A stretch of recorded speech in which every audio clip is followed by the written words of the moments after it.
Step 2 says we came to believe that a power greater than ourselves could restore us to sanity. Well, if we got to be restored to sanity, that indicates we must be insane. And many alcoholics are highly offended when you bring this up. They say, "Oh, don't tell me I'm insane. Yeah, I do some pretty crazy, stupid things when drinking. But when I'm sober, I'm much like normal people." Other alcoholics say, "Well, I don't have any trouble with this insanity because I remember the crazy, stupid things I did while drinking." In either case, they're referring to the stupid things we do while drunk. No, that's not insanity. The stupid things we do while drunk, that's caused by a mind that is filled with alcohol, which lowers the inhibitions.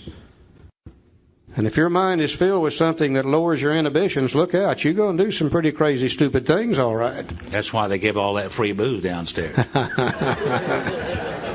That's not insanity. That's caused by alcohol itself. In order for us to understand this, we finally had to go back to the dictionary again and to look up the word sanity or the word sane. And it's defined in the dictionary as wholeness of mind or completeness of mind.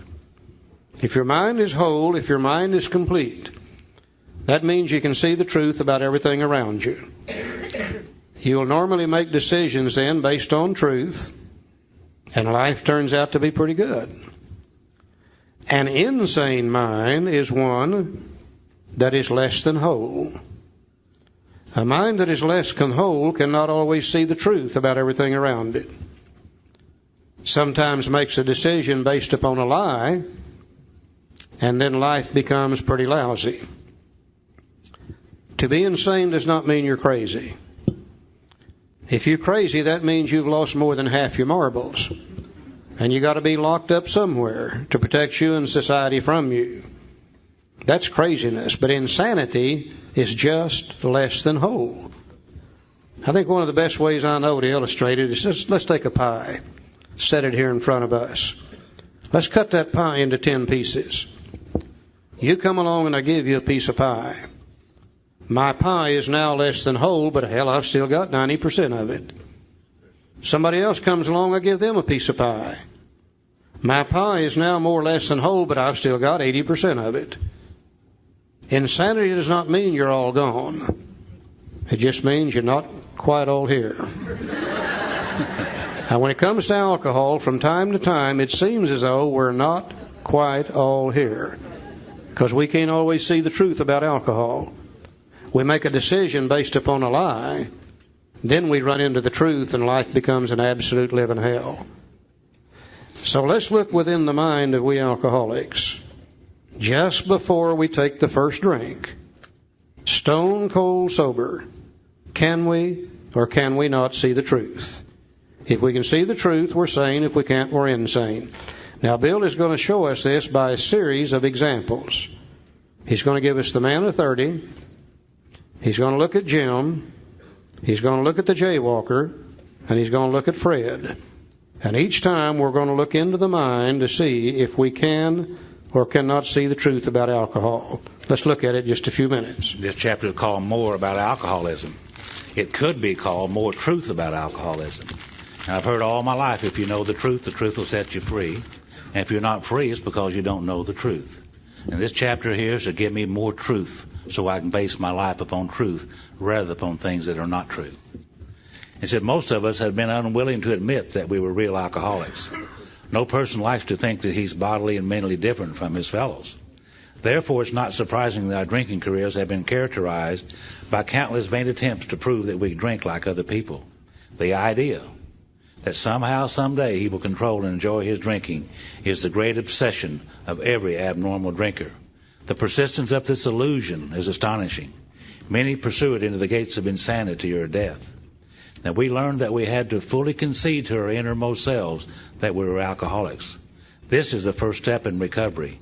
The delusion that we're like other people or presently may be has to be smashed. Now, be careful. In these two paragraphs that Joe just read, he has used 4 different words that all mean the same thing. And if you catch him at it, you know what he's doing. If you don't, you'll think he's talking about something else. He said the idea that someday he will control and enjoy his drinking is a great obsession of every abnormal drinker. Now we know an obsession is an idea that is so strong it can make you believe something that's not true. It can make you believe a lie. The persistence of this illusion is astonishing. We know what an illusionist is. An illusionist is a magician, and they can stand in front of you in a sleight of hand and a few props. They can make you believe something that's not true. So illusion also means to believe something that's not true or to believe a lie. Many pursue it into the gates of insanity or death. Insanity is to believe something that's not true. The next paragraph, he said, the delusion that we are like other people or presently maybe has to be smashed. Delusion means the same thing. If you've deluded yourself, it means you've come to believe something that's not true. So you may see him using any one of four terms: obsession, illusion, delusion, or insanity. All four mean exactly the same thing: to believe something that is not true or to believe a lie. Let's go over to page 32, second paragraph. Let's look at the lie the man of 30 believed. Said a man of 30 was doing a great deal of spree drinking. He was very nervous in the mornings after these bouts and quiet himself with more liquor. He was ambitious to succeed in business, but saw that he would get nowhere if he drank at all. Once he started, he had no control whatever. Now, he made up his mind that until he had been successful in business and retired, he would not touch another drop. An exceptional man. He remained bone dry for 25 years and retired at the age of 55 after a successful and happy business career. Then he fell victim to a belief which practically every alcoholic has, that his long period of sobriety and self-discipline had qualified him to drink as other men. Out came his carpet slippers and a bottle. In 2 months he was in a hospital, puzzled and humiliated. Now, he tried to regulate his drinking for a while, making several trips to the hospital meantime. Then, gathering all his forces, he attempted to stop altogether and found that he could not. Every means of solving his problem which money could buy was at his disposal. Every attempt failed. Though a robust man in retirement, he went to pieces quickly and was dead within 4 years. Now, this case contains a powerful lesson. Most of us have believed that if we remain sober for a long stretch, we could thereafter drink normally. But here is a man who at 55 years found where he has just left off at 30. We have seen the truth demonstrated again and again. Once an alcoholic, always an alcoholic. Commencing to drink after a period of sobriety, we're in a short time as bad as ever. Now, if we're planning to stop drinking, there must be no reservation of any kind, nor any lurking notion that someday we'll be immune to alcohol. Now, we know the truth to be this: once an alcoholic, always an alcoholic. We've never seen one single case where one of us was able to go back to successful drinking. Now, to believe anything different than that is to believe something that is not true or to believe a lie. This guy believed that after 25 years of sobriety, he could now drink like normal people. Now, based upon that belief, he took a drink, triggered the allergy, couldn't stop. 4 years later, he's dead. Now, is his real problem, though, the fact that he has a physical allergy to alcohol or a form of insanity that tells him it's okay to drink alcohol after 25 years of sobriety? The real problem, sin, is in our mind telling us we can drink, rather than in our body that ensures that we can't drink. Let's go to page 34, second paragraph. For those who are unable to drink moderately, the question is how to stop altogether. We are assuming, of course, that the reader desires to stop. Whether such a person can quit upon a non-spiritual basis depends upon the extent to which he's already lost the power to choose whether he will drink or not. Many of us felt we had plenty of character. There was a tremendous urge to cease forever, yet we found it impossible. This is the baffling feature of alcoholism as we know it, this utter inability to leave it alone, no matter how great the necessity or the wish. How then should we help our readers determine to their own satisfaction whether they are one of us? The experiment of quitting for a period of time will be helpful, but we think we can render an even greater service to alcoholic sufferers and perhaps to the medical fraternity. So we shall describe some of the mental states that precede a relapse into drinking. For obviously this is the crux of the problem. What sort of thinking dominates an alcoholic who repeats time after time the desperate experiment of the first drink? Friends who have reasoned with him after a spree which has brought him to the point of divorce or bankruptcy are mystified when he walks directly into a saloon. Why does he? What is he thinking? Our first example is a friend we shall call Jim. Now we're going to look in old Jim's mind just before he gets drunk. And we're going to see whether he is sane or insane. Joe loves Jim. Yeah, I love old Jim. I identify with Jim. Our first example is a friend we shall call Jim. This man has a charming wife and family. He inherited a lucrative automobile agency. He had a commendable war record. He's a good salesman. Everybody likes him. Typical alcoholic, isn't he? He's an intelligent man and normal so far as we can see, except for a nervous disposition.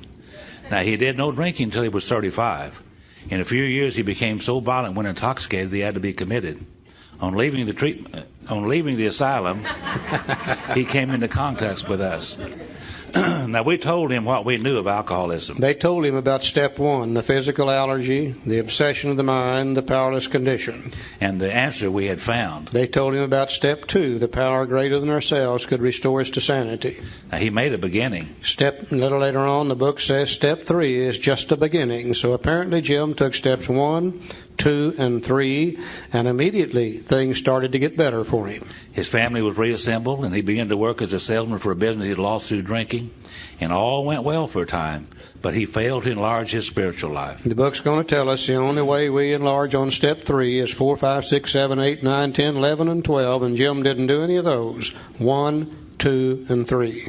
To his consternation, he found himself drunk a half a dozen times in rapid succession.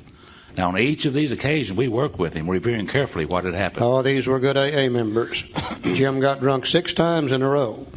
Each time they went over there and worked with him, carefully reviewing what had happened. You get drunk 6 times in a row today, they probably won't have anything to do with you. These were good, solid AA members. He agreed he was a real alcoholic and in serious condition. Now, he knew he faced another trip to the asylum if he kept on. Moreover, he would lose his family from whom he had deep affection. Yet he got drunk again, and we asked him to tell us exactly what happened. They're getting a little tired of Jim now. They said, my God, Jim, this is 7 times in a row.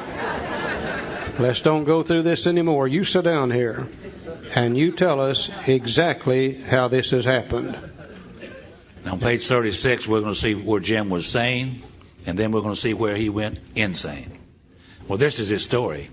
I came to work on Tuesday morning. And we read this book for years before we saw this. I came to work on Tuesday morning.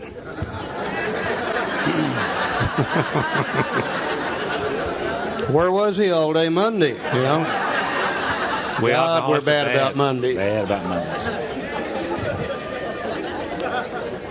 And he said, I remember I felt irritated that I had to be a salesman for concern I once owned. Now, I don't think that's insanity. That's probably normal thinking. I think any of us that had to be a salesman for a concern we once owned would probably be a little irritated by that fact, too. That's normal, sane thinking. He said, I had a few words with the boss, but nothing serious. Boss probably said, say, Jim, by the way, where were you all day yesterday anyhow? Yeah. Nothing serious, just enough to irritate him. He's a little restless and a little irritable and a little discontented.